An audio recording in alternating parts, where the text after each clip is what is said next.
Qual a melhor via de parto? Normal ou cesárea? Mas eu já antecipo para vocês que eu não tenho essa resposta para dar. Porque a gente não escolhe o parto igual a gente vai numa loja e escolhe uma roupa. Vai depender muito do quadro clínico de cada paciente. Mas eu já antecipo para vocês que 80% das mulheres, caso elas desejem um parto normal, elas vão conseguir ter o parto normal. Mas para isso é muito importante que haja preparo. E o preparo não exige necessariamente você ter uma equipe ou você ter um melhor profissional ao seu lado. Exige de você uma busca por informação.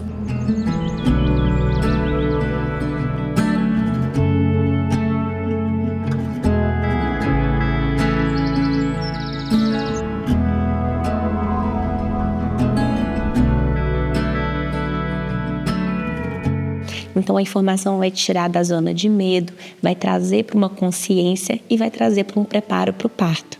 Porque eu vejo que assim, a decisão pela tomada da cesárea é muito em detrimento do medo.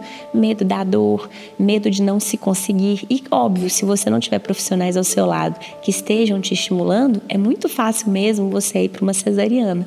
Mas quando a gente vai pesar os prós e os contras de cada via, o parto normal, a gente considera que ele vai ter menos complicações, a perda de sangue estimada é muito menor, a recuperação também é mais rápida e pensando em segundas, terceiras gestações, o índice de complicação diminui muito caso o seu primeiro parto seja normal.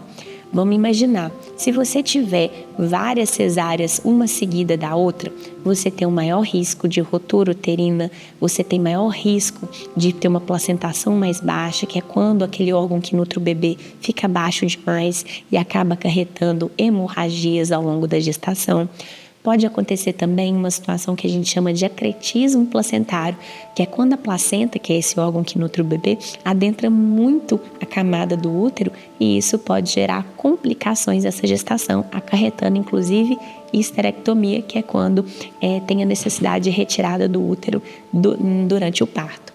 Além disso, pessoal, quando a gente pensa no tempo para o bebê, a gente não está pensando de maneira romântica nessa chegada do bebê, não. Vocês imaginem só, ao final da gestação, a mãe e o bebê começam a produzir sinais neuroendócrinos de que os dois estão prontos para o nascimento. Pensa só, se uma pessoa opta por uma cesárea de hora marcada por um desejo pessoal, e aqui não tem nada de julgamento, viu gente? Cada um escolhe a sua via, a sua maneira, mas eu quero trazer para vocês um conhecimento e uma consciência. Esse bebê, às vezes, ele não está pronto para nascer, mesmo que ele já não seja prematuro mais. Então, às vezes, acontece de você fazer cesárea e o bebê está dormindo lá dentro, porque ele simplesmente não sabe que tem que nascer.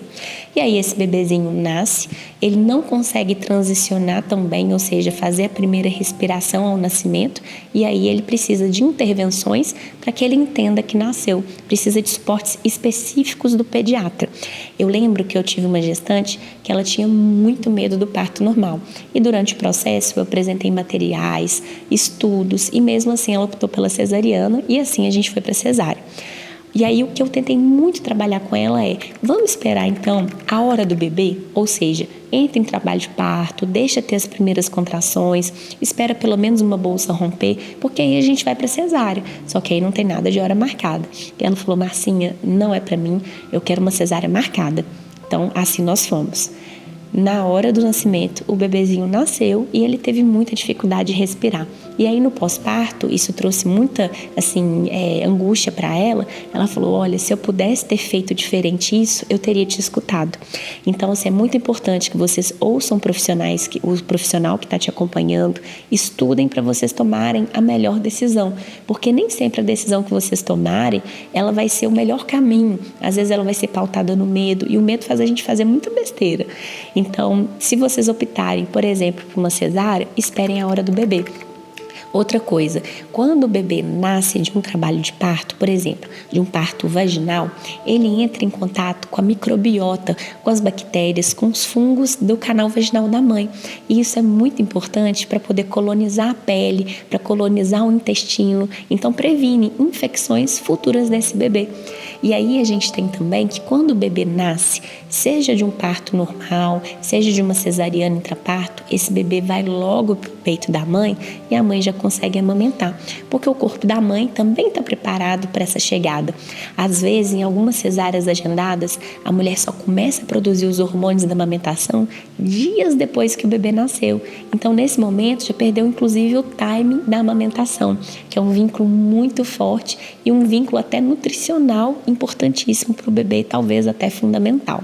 Então, assim, tenham consciência, escolham a via de vocês pautada no conhecimento e não no medo. E a minha função aqui, pessoal, não é romantizar nenhuma via de parto, é trazer para vocês conhecimento.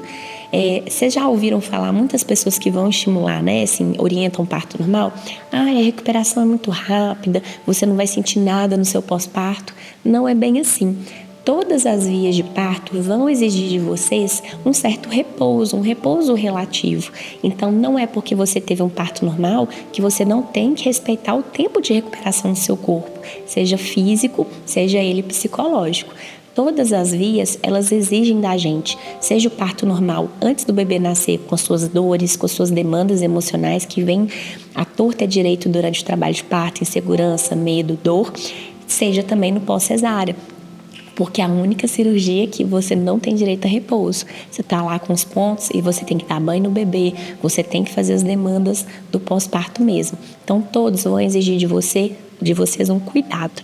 E aí, para finalizar esse vídeo, gostaria de convidar todos vocês para curtirem aqui esse vídeo, se inscreverem no canal e ativarem as notificações.